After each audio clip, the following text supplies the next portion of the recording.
football week 2 recap. All right, gonna share my screen, and I'm gonna change us to gallery view so you guys can see both of us at the same time. Hey, how's it going? All right. So first, as you guys, if you guys have been keeping up with the show, Zeus and I decided that we're gonna start doing our picks for each game of the week. So here's a quick run of them. I'm not going to go through each one. I'm just going to show you where we had some separation. I picked Tampa Bay. Zeus picked Carolina. So Tampa Bay won. Zeus picked Tennessee. I picked Jacksonville. Tennessee won. Zeus picked Baltimore. Baltimore won. Zeus picked.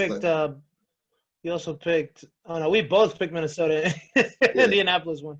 And Zeus picked Las Vegas, and Las Vegas won. And as you can see there, Zeus is leading 13-10. I'm going to be keeping a tally of it.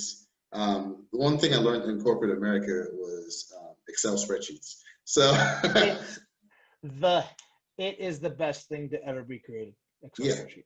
So this tally, just going to keep adding them up.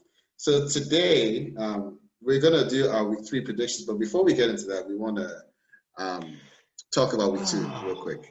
So let's start off. Let's pull the Band-Aid off and talk about the home team, the Atlanta Falcons. For anyone who's not from Atlanta or who's been under a rock and not watching us get roasted on TV, what basically happened was the Atlanta Falcons were up 20-0, and then wait, is this thing? There we go. Now we're seeing both of us. Hold on, real quickly before you go into the 20-0, I will point out. 20-0 to me in football, it doesn't necessarily equate to it being a phenomenon that team lost. Because there's been a lot of times where a team has been down by that. It's the important part to point out what Zeno goes into that is they were up 20-0 right at halftime. Was it at halftime they were up 20-0 or first quarter? First quarter, right? It was like first quarter, yeah.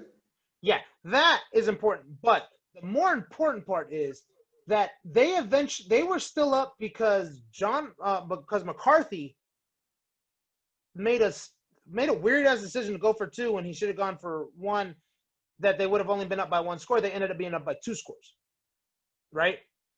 And then we were up by 2 scores I think we were up by 3 scores with 4 minutes and 55 seconds left in the game. Yeah, 2 scores. We were up by 15.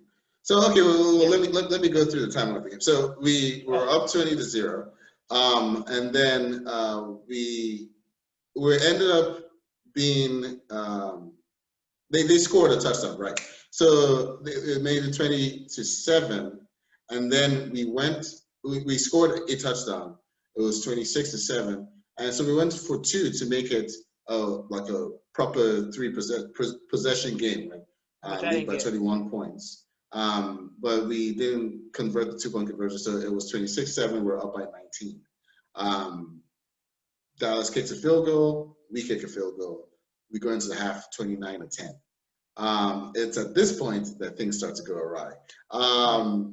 So by the time we get to the point where, well, okay, actually no. So there's a part where we were up 32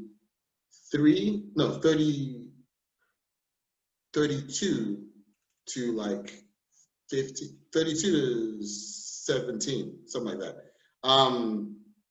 And Russell Gage throws the ball, right? It was like a gadget play. God, yeah. Throws the ball. Julio Jones beats out his cornerback or defender or safety, whatever position he was, and the ball lands in his hands and right through. And all of us were in stunned disbelief. That was a 3rd down play. We were out of field goal range, so we had to punt. Dallas, I think, went to go and score. And then we got the ball back, and then we went to go score. And in that play, Julio had a 4th down conversion, which at the time we thought was like a redemption play.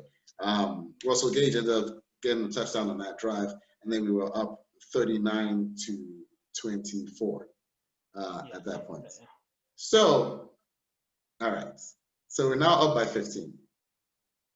The Cowboys go and score a touchdown, and they decide they want to go for 2. so they can make it a 7-point game.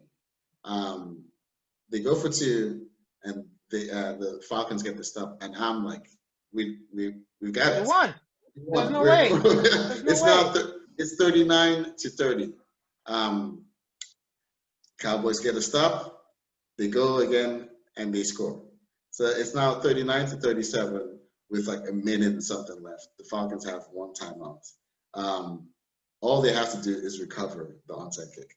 And what's his name? Greg Zuerlein, does like a probably one of the worst onside kicks I've ever seen, to be honest. Like it barely moves. It's like just trickling. And the thing is, though, that people need to understand is that when you do an onside kick, the receiving team can touch the ball at any time that they want to. Right. The kicking team has to let the ball pass 10 yards. The ball is literally, I think, at 7-6 yards out, and there's three Falcons around it who do not jump on that ball. So they keep going to the 10 yards. One quick note on that, though. Yes, the kicking team cannot touch the ball uninterrupted until it passes 10 yards. However, if the receiving team touches the ball at any point, then it's now a live ball and they can touch it. So what people will normally do is they're like, okay, if this ball is going to die out, let it die out before 10 yards. However, there's no rule against jumping on the ball if you're clearly in front of it, which I think you said 4 Falcons. I counted like 5. So I counted like 5 of them that were within range to just pounce on it, or at least box out like in basketball, so your other teammate can pounce. There were so many things they could have done, and all of them stood there, watched that thing trickle past 10 yards, and as soon as it trickled, the Cowboys were on it like that. They were on it with the same urgency that we should have been on it, and we didn't get it. So obviously, Cowboys get the ball. The first play was an incompletion. The second play, right into field goal territory. And then they ran the ball, I think.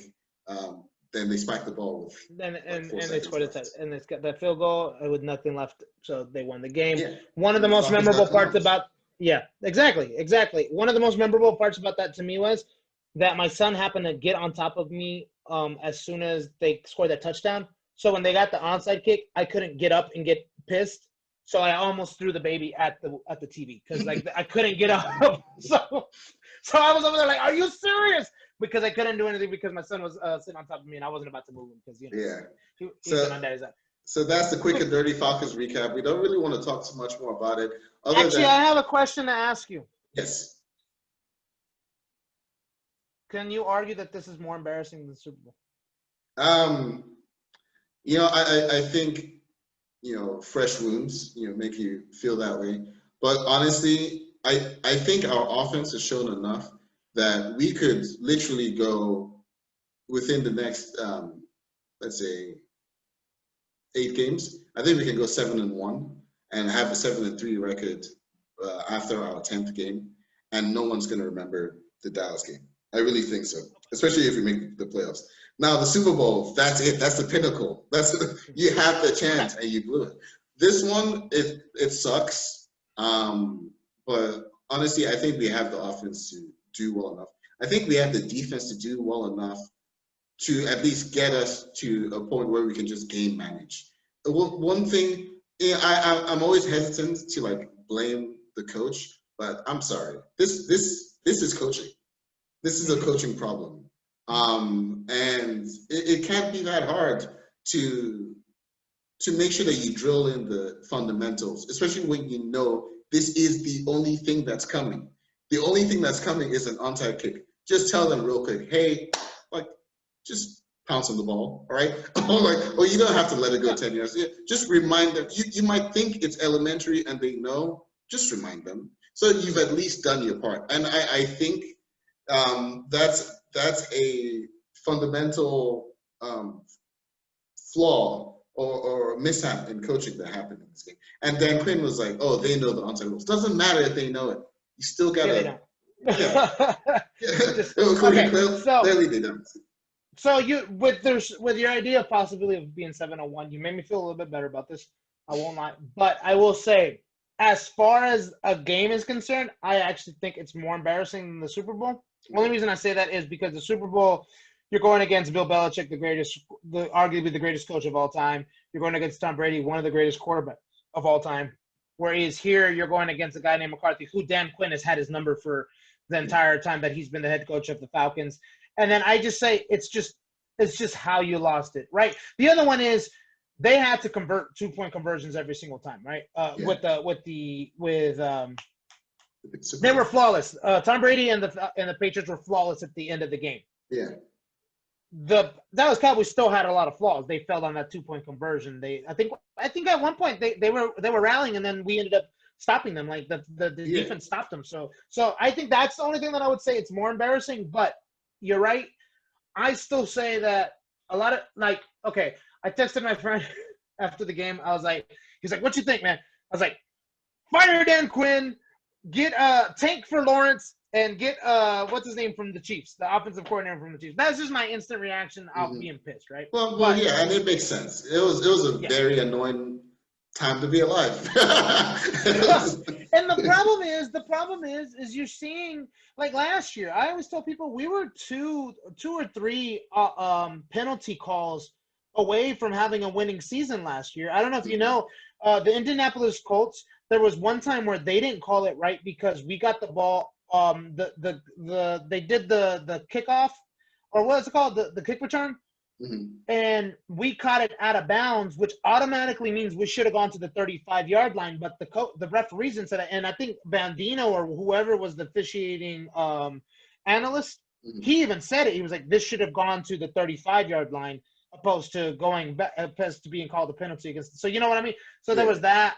Arizona Cardinals, we should have gotten that fumble recovery. Yes, Cardinals was the one that came to mind. Yes, I remember that one game. Should have been. We should have won that game because we should have gotten that fumble opposed to them not calling it was a clear fumble. Hell, prior to that, I always tell people you never know what could have happened if they had called when we had the opening kickoff game against the Eagles. And remember, Julio Jones caught that ball, but they said it wasn't a catch. If we had won that game, you don't see. The thing is with football, it's about seconds and inches and seconds,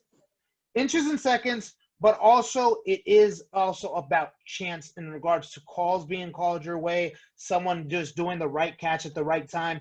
So I just hope that two things will happen. One, either the players completely give up on the ability on Dan Quinn, or Dan Quinn does rally them up to start winning, and then they go on a run, because Tampa Bay is not the threat that people think that they're going to be. I don't think they are. Really are not. They are not. And I was actually telling my friends because it's one of those rapid reaction things where we're also heated about what happened, right? And they're like, "Oh, we're gonna get wrecked in this division, yada yada." And I was like, I actually don't think so. I think we have a chance because I think the NFC South is at the weakest it has ever been, at least maybe not ever, but in the last decade, right? Because Breeze is a Hall of Famer, but his age is showing. And I even said this before I watched Monday night's game, which I do want to talk about later. And Tom Brady is also a Hall of Famer, but he's also 40 plus, and his 40 plus is starting to show. Yeah. So Carolina to me is actually the one I don't know that much about. I don't know what Bridgewater is going to bring. I think that Carolina is at a rebuilding phase because they're starting with a brand new coach and a brand new quarterback. Because Terry Bridgewater is a brand new quarterback to that team, right? Yes. But I also think that if any team, it's going to be either us or Carolina that comes back and surprises people. Mm-hmm. It has to be either of us because Carolina has an opportunity because people, like you said, you don't know who they are. They've lost games, and against the Tampa Bay, I think the losses have been pretty, I wouldn't say horrible, but they've been what you expect of a rebuilding team. Yeah. And they've been but innings. I think they can actually start building up to kind of get to the point. And then honestly, I think with the New Orleans Saints, they have the opportunity to either run away with the division or split. I think they have a good defense, and I'll talk about it when I get to Monday Night Football. But generally, I'm not that worried about the Saints. To be very honest, okay. I'm not. Give me your predictions what you think the Falcons do before the bye. What's the bye week? The bye week is going to be, so they have the bye week on week 10. So they have 2, 4, 6. They have 7 more games. They have 7 more games. Do you think they're going to go you think that they're going to go 1-7? I think they could be, 1-6. So I think no. 6-1 is what I mean to say. Got you. So I think they'll be 6-3. I think they can be, is what I should say. They have the firepower for it. And honestly, even in the Seahawks game, I think there's a couple of things that had they tightened up, we could have been in that game, or we could have been in that game or won that game. So fourth down conversion, the fourth down conversion. They could have if they had gotten that fourth down, we would have been in it. Exactly. So okay. So I'm saying that, 6-3 by the bye week. Obviously, that's me being optimistic, but we'll see. All right. So we said the tally. Zeus is winning 13-10. I'm gonna recover that. A couple of games I want to talk about after the Falcons. Why can't I find it now? Here we go. Chiefs versus Chargers. Remember when we were doing our picks? I was like, Chiefs, whatever. That was actually a really good game. And I don't know if you heard what happened to Tyrod Taylor, but the team doctor accidentally punctured his lung. That's horrible. Yeah, accidentally punctured his lung, and that's why he didn't play.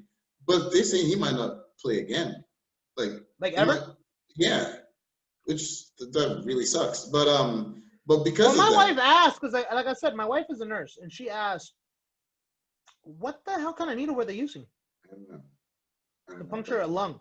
So just in case people are wondering, they were doing a pain reliever to his back. Was it for his back? They said his rib. His rib, and the doctor, the team doctor, who's probably getting fired, got punctured his lung. So now Zeno is saying that there's a possibility he might not get to play, which that sucks if that's the case, because that's not even his fault. Yeah, it's really, really messed up.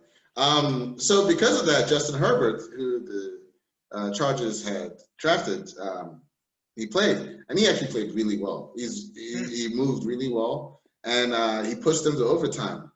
I wanted to touch on overtime. First of all, I want to touch on Patrick Mahomes for a second, because they almost lost that game, and then he willed them back into a spot to push to overtime.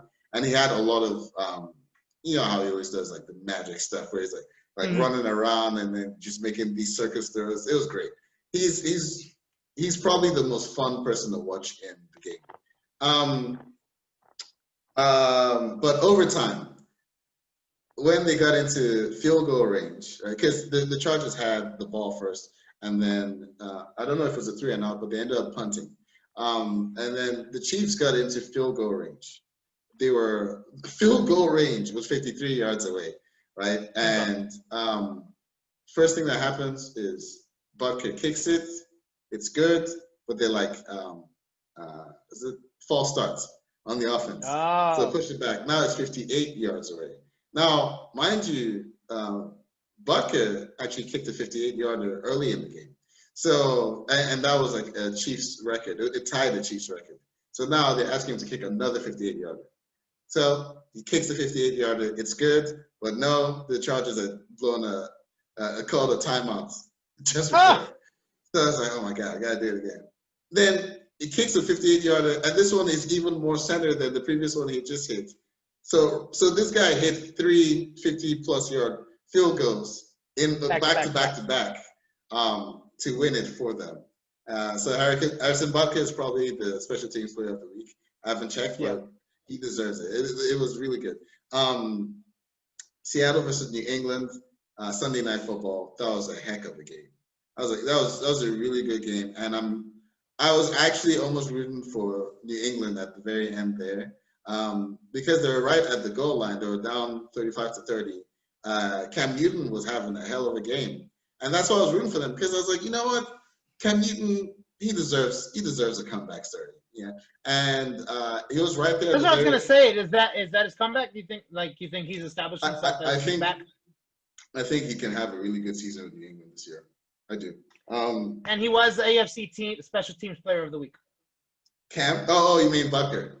Yeah. Yeah, deservedly so. Yeah. So Cam, 30 to 35, just enough time on the clock for one more play, and for some reason they call an obvious quarterback draw that everyone from the entire nation saw coming.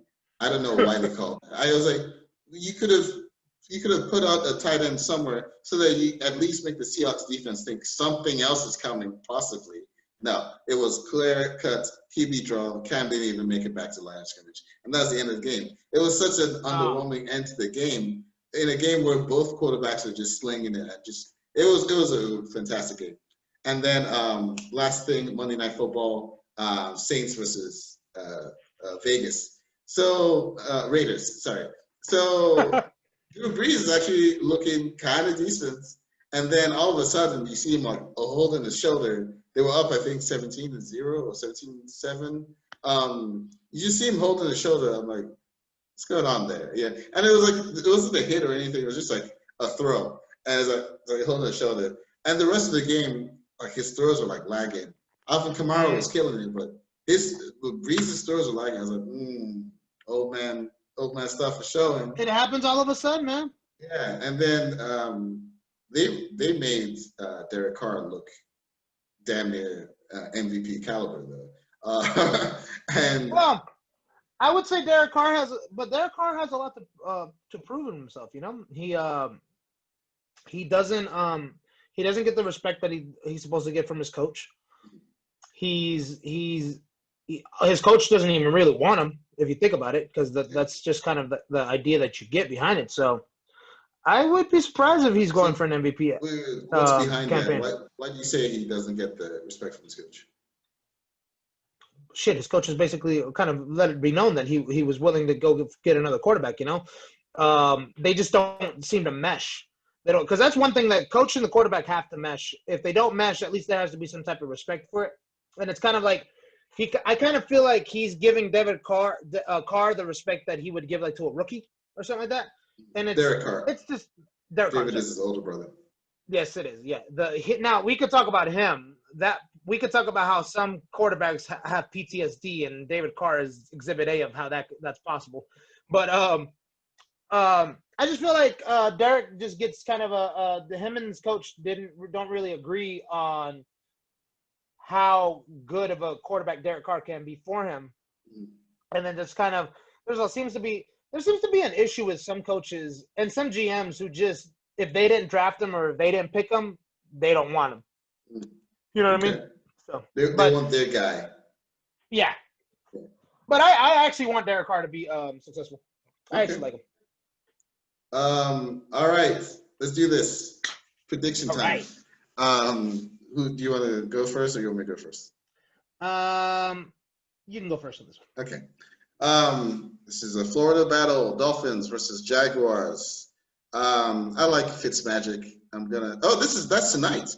That's about to start soon. Yeah. I like Fitzmagic. I'm gonna go Miami Dolphins. I will go with actually who's the tallest short person there? I'm gonna go with Jax. Okay. Why do you call it why'd you spell it GAC? Everybody else spells it JAX. Whatever. I'm not gonna. Okay, fine. Control H. No. Okay, fine. All sheets. See, here we go. There you go. Yes. So that's okay. You're gonna have to do me a tutorial on Excel because I didn't know how to do that. Yeah, it's just Control H is replace. No, that's cool. Okay. So you first. San Francisco versus the Giants. San Francisco. Yeah, I'm gonna go with New York.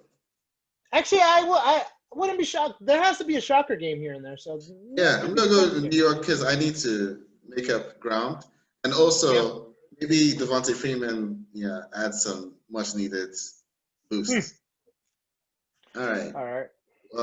The Washington football team and the Browns. Um, I actually don't know anything about either team. Not much really. The Browns had a good win yesterday. Maybe they'll be on the high, last week. Sorry. Maybe they'll be on the high. I'm picking the Browns. All right. Actually, my first instinct is to go with the Browns too, even though I think Washington has had a good, they've had a good like run so far. But I'm gonna go with Washington. I'm sorry. I'm gonna go with the Browns too, Cleveland. I was about to say, are we like different than all three so far? No. This one I'm gonna go with Cleveland. So either we're both right or we're both wrong. Yeah. Bengals and Eagles. Eagles. I'm gonna go with Bengals. Okay. Have they won yet? Bengals? Have the Bengals won yet? No, I think they're 0-2. All right, let's see what the Eagles are at. The Eagles are 0-2 too. Oh, never mind. Oh, so this is the battle of the losingest teams right now. I'm first. Sorry. Raiders versus Patriots. I really liked what I saw from Cam Newton on Sunday. And I think the Raiders played really well on Monday. I don't think Belichick's going to lose twice. I'm going to say New England. Yeah, me too.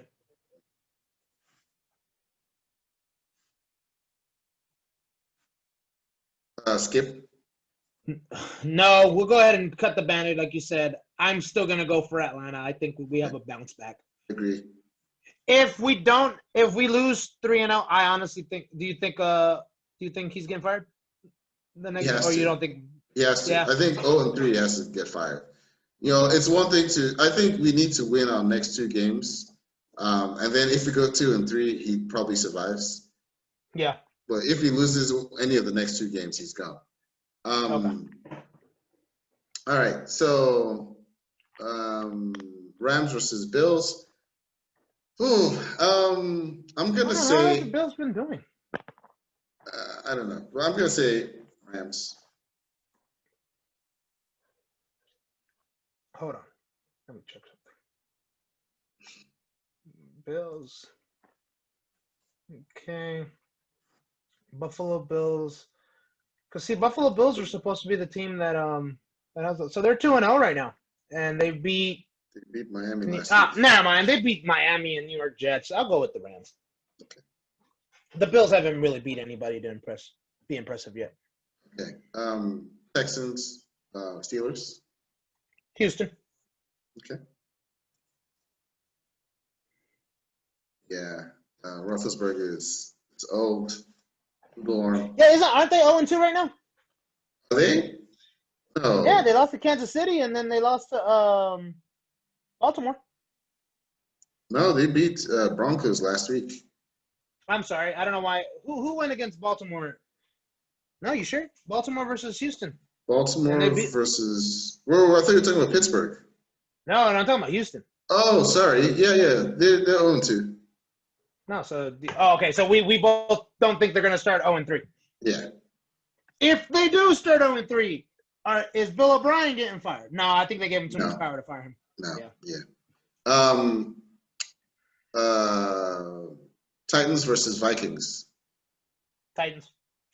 Damn it, man! I don't want to pick the same as you again, but I do think Derrick Henry needs that big game. He hasn't had one yet.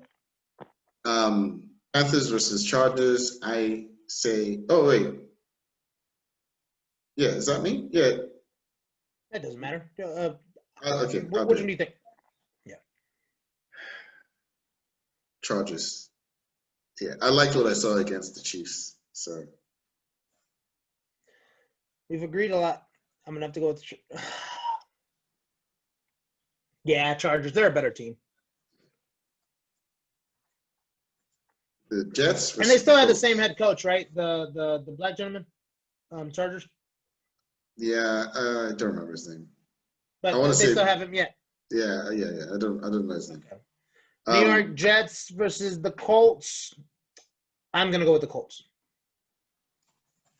Yeah, I have no reason to go with the Jets. Okay, Cowboys, Seahawks. I'm gonna go with Seahawks, man. I think Wilson he's having an MVP type. I know it's only been 2 games, but he's having an MVP type season so far. You know what? Just so I can disagree with you. Yeah, I can't go with Dallas. Seahawks. I can't. Just because they beat us doesn't mean I still don't think they suck. Right. All right. Lions and Cardinals. Almost said Diamondbacks. What did you say? Cardinals. Cardinals. Okay.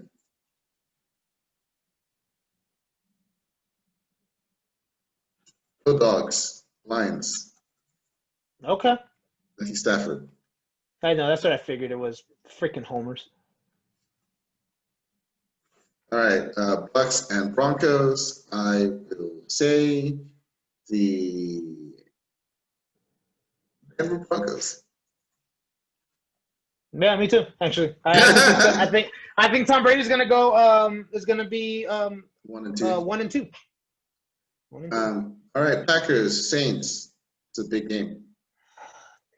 Look, I always want to go against the Saints, but I think they're gonna have a bounce back game. I'll go with. I'm actually going with the Packers, so that's Okay. good. Separation. Mahomes versus Jackson. Is that Monday Night Football? Monday Night Football. I'm gonna go with Baltimore. The reason I'm gonna go with Baltimore is because I feel like what's his name? Lamar Jackson has something to prove. Like I honestly feel like it could go either way, and I want some separation, so I'm gonna go with Chiefs. yeah, I'm gonna go with Baltimore. I'm gonna see. And honestly, look, I'm not gonna lie. I'm not a huge believer in Lamar Jackson. Honestly, I'm not. I don't think he's as great as people think he is. I really don't. I think he's really good at what he does, but he's not a Mahomes. Mahomes is a once in a generation kind of a player. I think Lamar Jackson's gonna beat him on this game. I think I kind of get where you're coming from. Like, we've seen Jackson before. We've seen him in Michael Vick.